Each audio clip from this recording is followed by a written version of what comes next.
अस्सलामुअलैकुम। Sajjad Khan Jadoon official YouTube channel पर आपको खुश आमदीद। अक्टूबर का महीना पाकिस्तानी सियासत और सहाफत में बहुत अहमियत का हामिल है।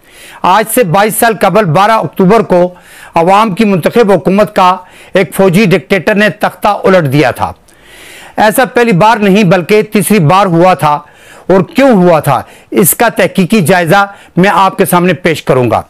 लेकिन इससे पहले मैं जमहूरियत और जमहूरियत के जाली अलमबरदारों और उनकी जमहूरियत के लिए खिदमात का जिक्र करना पसंद करूंगा, और इसके बाद वतन अजीज में डेमोक्रेसी और मार्शल्ला की तारीख बयान करूंगा। दोस्तों, मगरबी ममालिक का सबसे पसंदीदा तर्ज हुकूमत जमहूरी निज़ाम है, और तकरीबन तमाम यूरोपीय ममालिक में जमहूरियत राइज भी है। अमेरिका, जो खुद को जमहूरियत का सबसे बड़ा अलमबरदार कहलाता है, जमहूरी तर्ज हुक्मरानी को जरूर पसंद करता है, लेकिन सिर्फ अपने मुल्क की हद तक। अफ्रीकी और एशियाई ममालिक में उसे फौज की हुक्मरानी बहुत पसंद है। आपको मेरे इस जुमले पर हैरत के साथ साथ एतराज भी होगा कि अमेरिका जमहूरियत पसंद मुल्क है तो फौजी हुकूमत को क्यों पसंद करता है। तो वजह भी जान लीजिए। जहां जमहूरियत की हुक्मरानी होती है वहां के हुक्मरान अवाम के मुंतखब करदा होते हैं, उनकी जड़ें अवाम में मजबूत होती हैं।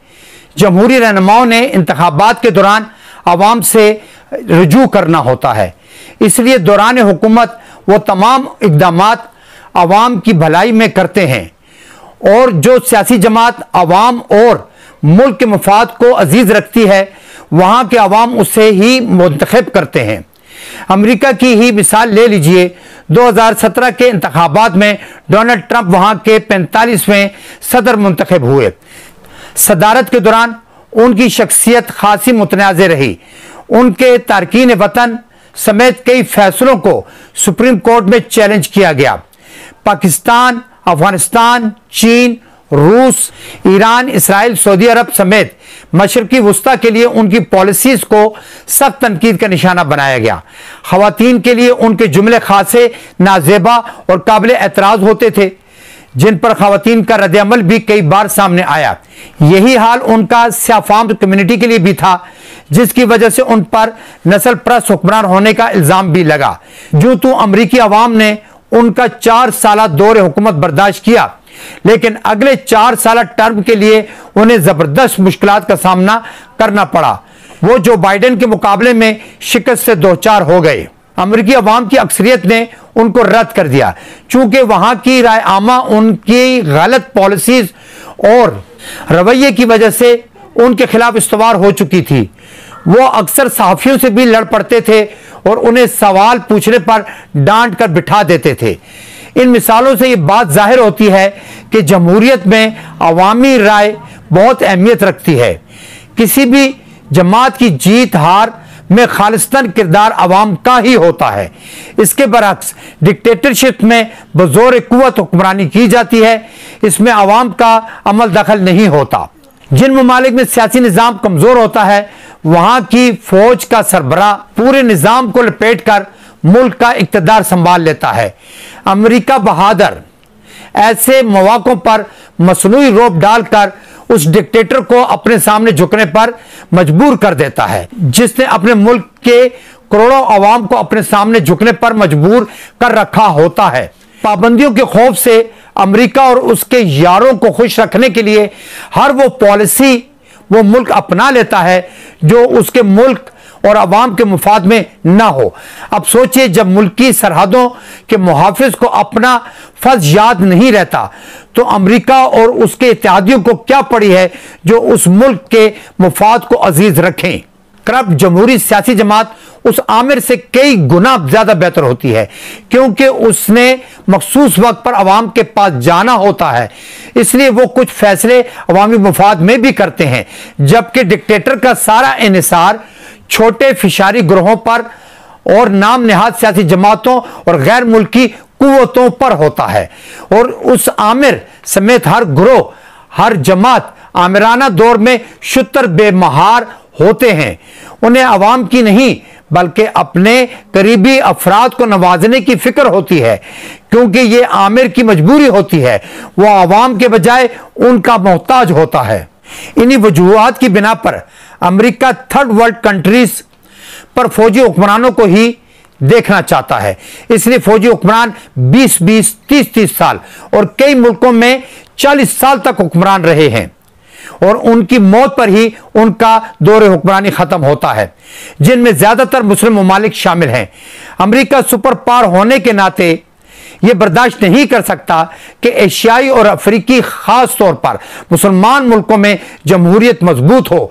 इसके लिए मैं एक मिसाल देना पसंद करूंगा।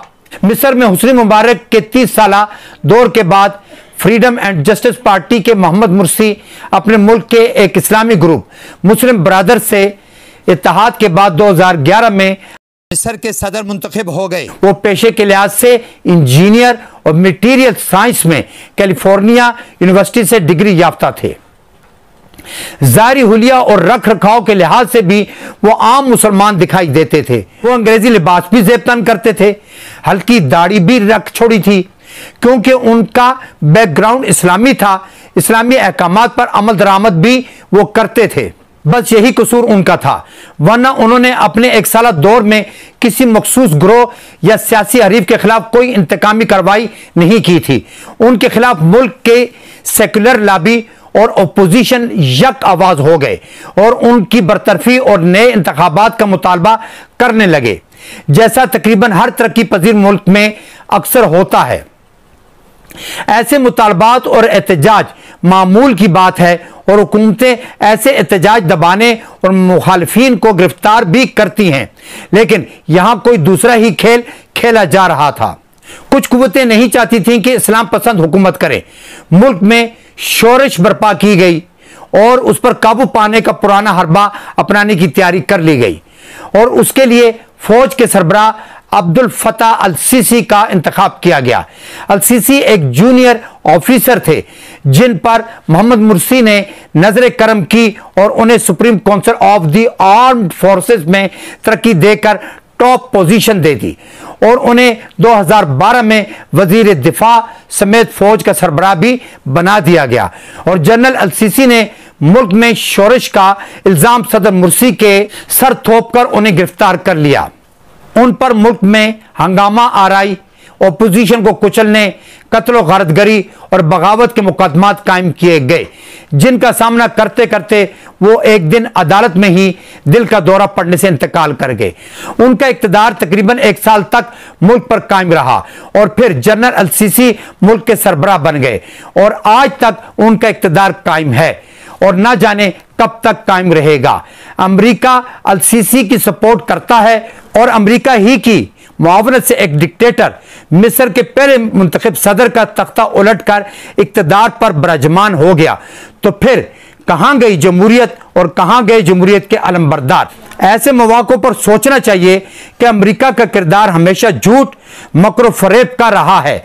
जिन कौमों में मोहब्बत, इत्तफाक के साथ साथ नाइंसाफी और लालच बढ़ जाती है, उन कौमों के सियासी, मजहबी और इखलाकी इन्हितात के पस पर्दा उनके सियासी मजहबी रहनुमाओं का किरदार भी कारफरमा होता है।